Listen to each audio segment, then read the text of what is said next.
ব্যক্তিগত জীবন নিয়ে সবসময় নীরব থেকেছেন জনপ্রিয় অভিনেত্রী জয়া আহসান। পর্দার বাইরে তিনি সমাজ, সংস্কৃতি ও সমসাময়িক ইস্যুতে সাহসী মত প্রকাশে কখনো কুণ্ঠাবোধ করেন না। তবে ভালোবাসা বা সম্পর্ক নিয়েছিলেন বরাবরই আড়ালে। অবশেষে সেই নীরবতা ভাঙলেন বহু প্রতীক্ষিত এক স্বীকারোক্তিতে।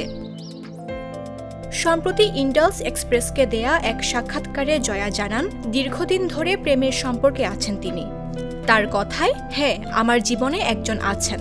আমরা বহু বছর ধরে একসঙ্গে আছি। তবে তিনি মিডিয়ার কেউ নন।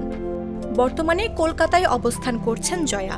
সেখানে মুক্তি পেয়েছে তার দুটি নতুন ছবি, ডিয়ার মা ও পুতুল নাচের ইতিকথা।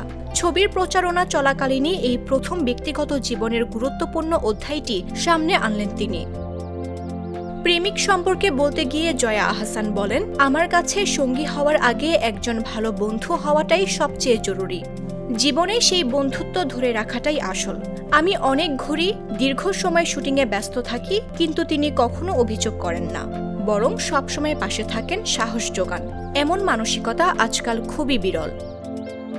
তবে বিয়ের প্রসঙ্গে এখনও দ্বিধায় আছেন হালের এই জনপ্রিয় মেধাবী অভিনেত্রী। সোজা সাপটা ভাষায় তিনি বলেন, বিয়ে করে একসঙ্গে থাকা এই বিষয়টাকে আমি সম্মান করি, কিন্তু এই মুহূর্তে আমার তেমন কোনো পরিকল্পনা নেই। কিছুটা ভয়ও আছে, হয়তো আগের অভিজ্ঞতার কারণে। তিনি আরও জানান, দুজনেই ব্যক্তিগত জীবনকে আড়ালে রাখতে ভালোবাসেন। শান্ত স্বভাব, পারস্পরিক সম্মান আর ব্যক্তিগত পরিসরের প্রতি শ্রদ্ধা, এগুলোই তাদের সম্পর্ককে সময়ের পরীক্ষায় আরও দৃঢ় করেছে। নিউজ ডেস্ক, জাগো নিউজ।